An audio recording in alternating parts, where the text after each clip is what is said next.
January 25th, 1966. The skies above New Mexico.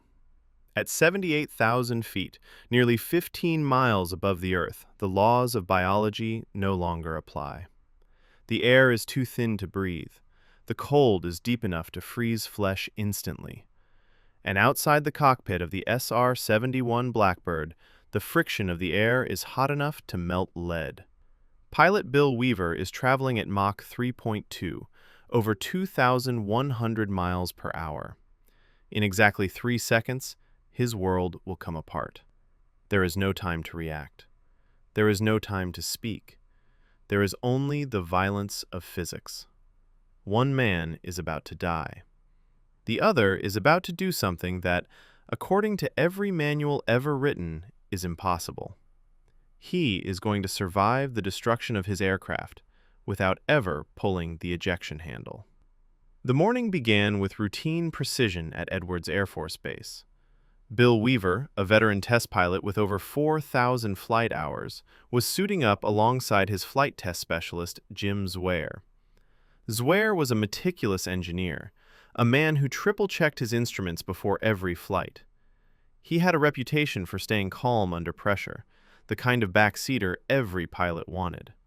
That morning, as they walked to the flight line, Zwarer joked about the cold coffee in the ready room.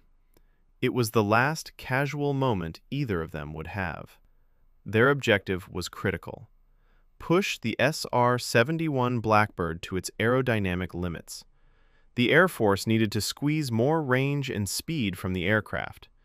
To do that, they were testing new procedures to reduce drag by shifting the aircraft's center of gravity further backward, aft of the normal safety limits. It was a calculated risk with strategic implications. The Blackbird is a marvel of engineering.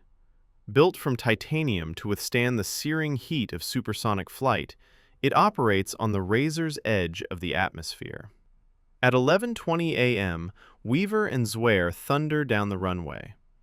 Twin J-58 engines unleash 64,000 pounds of thrust. They climb. Passing 60,000 feet, the sky loses its blue.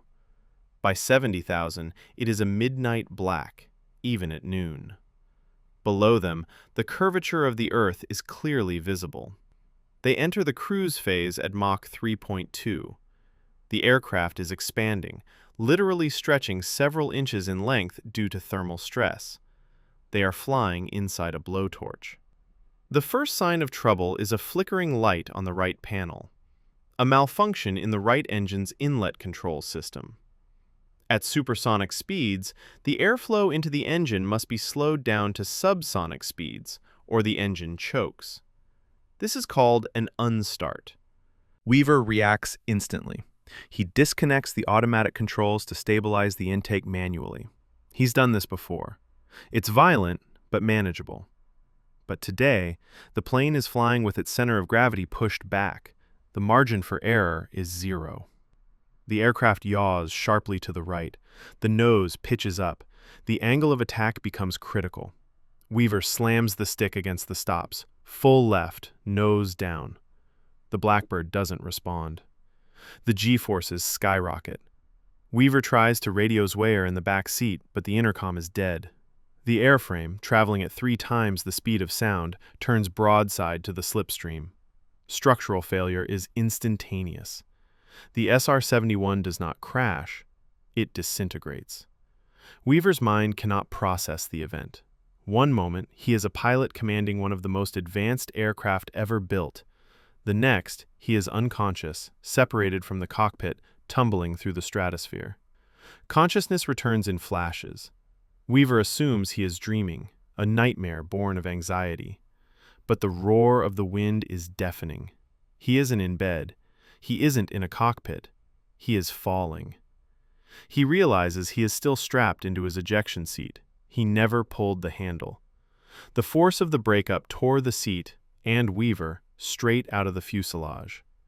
At this altitude, the temperature is minus 70 degrees Fahrenheit. The air pressure is nearly non-existent. Without a sealed environment, his blood would boil in seconds. But he hears a hiss. The pressure suit. Designed as a backup, It has now become his primary life support. The suit inflated instantly upon decompression, creating a tiny, personalized atmosphere. It is the only thing keeping him alive. His faceplate freezes over, blinding him. He waits for the end. He knows the statistics. An ejection at Mach 3 is considered unsurvivable. The wind blast alone should have killed him. If the deceleration hadn't torn him apart, the fall surely would. But the engineering holds. The seat's stabilization chute deploys automatically, stopping his lethal tumble. Weaver forces himself to think. He needs to know his altitude. He tries to wipe the ice from his visor, but his hands are frozen. Suddenly, impact. Not with the ground, but with the harness. The main parachute has fired. The barometric sensors, battered by a supersonic breakup, have somehow functioned perfectly. Bill Weaver hits the New Mexico desert floor. He is battered, bruised, and in shock. His neck aches from the whiplash of deceleration. His face is swollen from the violent depressurization. But nothing is broken. No internal bleeding, no spinal damage. By every measure, he should be dead, and yet he walks. He struggles out of the harness, the wind whipping the nylon canopy across the scrub brush. The silence of the desert is absolute. He is alive, and he doesn't understand why. A helicopter descends. A local rancher had been working his land when he saw the debris rain from the sky, a streak of glittering metal falling across the horizon. He fires up his helicopter and races toward the smoke. The rancher lands and sprints toward the figure in the astronaut suit. Weaver's first words aren't about his own survival. "My backseater, Jim, did you see another chute?" They find the second parachute 2 miles away. Jim Zwayer is on the ground, still strapped into his seat. To the untrained eye, he looks peaceful, but Weaver knows immediately. The massive G-forces during the breakup snapped Zwayer's neck instantly. He was gone before the plane even finished disintegrating. The difference between life and death was a matter of inches, the physics of where they sat, and how the metal sheared around them. Jim Zwayer was 37 years old. He left behind a wife, a career dedicated to pushing the boundaries of aviation, and a legacy that would quietly shape every flight that followed. He was not a pilot, but without specialists like him, no test program could succeed. His loss was not a footnote. It was a sacrifice. At the hospital in Tucumcari, Weaver places a collect call to Edwards Air Force Base. When the operations duty officer hears Weaver's voice, the room goes silent. They had already filled out the casualty reports. They were preparing to notify the families. They had tracked the radar blip shattering into nothing. Ghosts don't make phone calls. The loss of the SR-71 and Jim Zwayer changed aviation history. The center of gravity tests were halted immediately. Engineers pored over every fragment of wreckage, every data point Zwayer had recorded. Inlet control systems were redesigned. Stability protocols were rewritten. The data bought with Zwayer's life made the Blackbird safer for every pilot who followed. In the years that followed, the SR-71 became the most successful reconnaissance aircraft in history.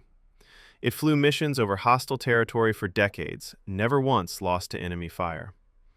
Every pilot who climbed into that cockpit owed something to the lessons of January 25, 1966. Bill Weaver returned to the cockpit.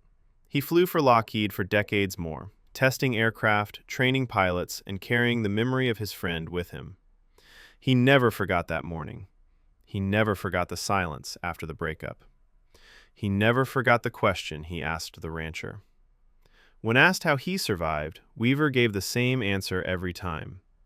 He didn't do anything. The suit saved him. The chute saved him. 1,000 engineers, working years before he ever climbed into that cockpit, saved him. Sometimes, survival isn't a miracle. It's the result of 1,000 people doing their job right, building redundancies into systems that will only be tested in the worst moments imaginable. Bill Weaver lived because engineers planned for the unthinkable. Jim Zwayer died because, sometimes, even the best engineering can't account for the randomness of physics.